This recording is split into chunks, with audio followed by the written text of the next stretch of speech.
Prolog, Mata di Batas Rimba. Tepian hutan Bukit Barisan, abad ke-9 Masehi. Hutan ini tidak mengenal ampun.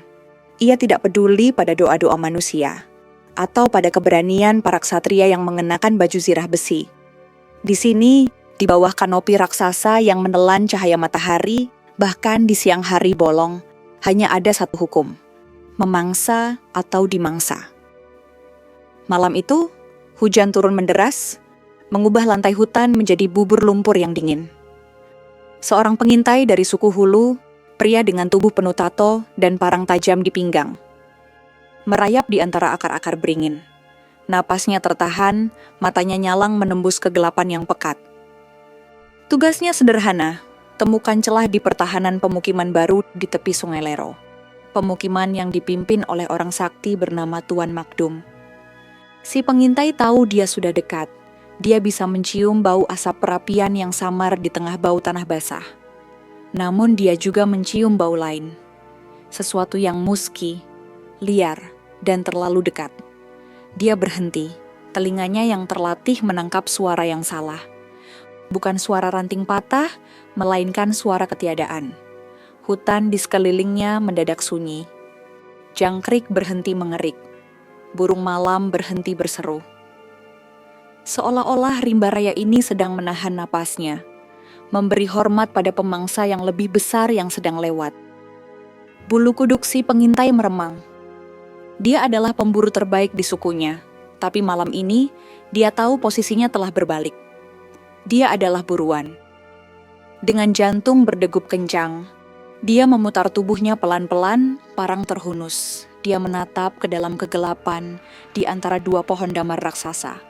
Tidak ada apa-apa, hanya bayang-bayang hitam yang menari. Tapi kemudian bayangan itu berkedip.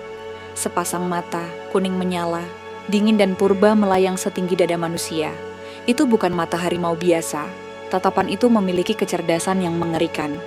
Tatapan yang seolah sedang menimbang dosa-dosanya. Si pengintai yang pernah bergulat dengan beruang madu dan menang, merasakan lututnya lemas.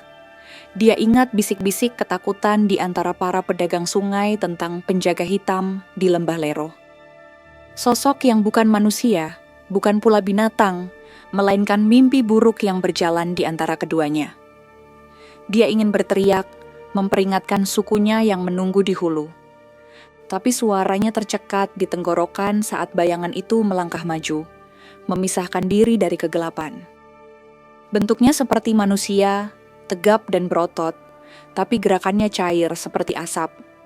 Dia tidak mengenakan baju zirah, hanya kulitnya sendiri yang legam seolah menyerap sedikit cahaya bulan yang tersisa. Dan dari sela bibirnya, terdengar geraman yang begitu rendah hingga menggetarkan tulang rusuk si pengintai. Itu adalah suara peringatan terakhir. Sebuah garis batas yang ditarik bukan di atas tanah, melainkan di dalam jiwa. Kembalilah ke tempat asalmu, atau jadilah pupuk bagi hutan ini. Malam itu, si pengintai tidak pernah mencapai Sungai Lero. Dia lari tunggang langgang kembali ke hulu, meninggalkan senjatanya, membawa serta kewarasannya yang nyaris putus.